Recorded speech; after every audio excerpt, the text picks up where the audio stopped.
Welcome back to Soundscape, where we uncover the stories behind the songs that changed lives and shaped hearts. Today's episode is one of the most emotional stories ever told through music, a song born from unimaginable pain and the love of a father who lost everything. This is the heartbreaking story behind Tears in Heaven by Eric Clapton. Before we dive into the song, let's talk about the man behind it. Eric Clapton is considered one of the greatest guitarists in history, a legend known for his powerful blues playing, soulful voice, and timeless hits. But behind the fame, Clapton lived a life filled with struggle, addiction, loss, and redemption. And one tragedy changed him forever. In 1991, Clapton experienced the most devastating moment a parent can face. His 4-year-old son Connor died after accidentally falling from a high-rise apartment window in New York. The world mourned with him, but Clapton, he was shattered. He disappeared from the public for months, isolating himself, grieving, trying to survive a pain that felt impossible. Tears in Heaven was born from that darkness. The song wasn't written for the world, it was written for his son. It was his way of speaking to him, of reaching through the silence. The song opens with one of the most heartbreaking questions ever put into music. Would you know my name if I saw you in heaven? It's a father wondering if his child will recognize him in the afterlife. A father who still feels the tiny hands he once held. A father who lost not just a son, but a piece of himself. Then comes the next question.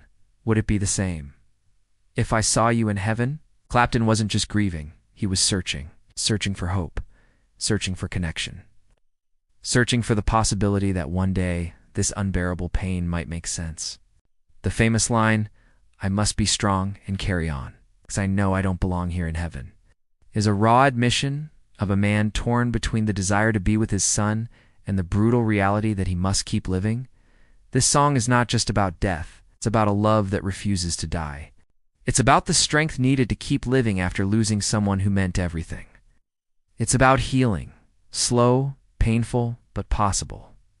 In that chorus, "I must be strong and carry on," those words were not written for the audience. They were written for himself. A mantra, a promise, a lifeline to pull himself through each day. Because in that moment, just surviving was heroic. When the song was released in 1992, millions around the world felt the pain in every note. It won Grammys. It topped charts. But more than that, it became a song for anyone who had ever lost someone they loved, gave a voice to unspeakable grief. Tears in Heaven became a bridge between that grief and the first steps toward healing. Between the pain of losing someone and the hope of one day seeing them again, it was a universal anthem for the brokenhearted. Years later, Clapton made a surprising announcement.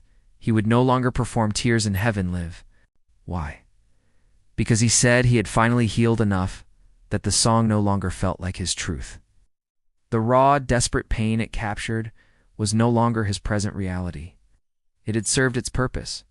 It had carried him through the darkest time of his life. And now he could let it rest. It's a powerful testament to the healing process, that the art which saves us can one day be set aside as a memory of a battle won. Tears in Heaven is more than a song. It's a father's love letter, a cry, a prayer, a promise that love continues, even beyond this world. Have you ever lost someone and found comfort in a song? Share your story in the comments. Your words might just be what someone else needs to read today to help them heal.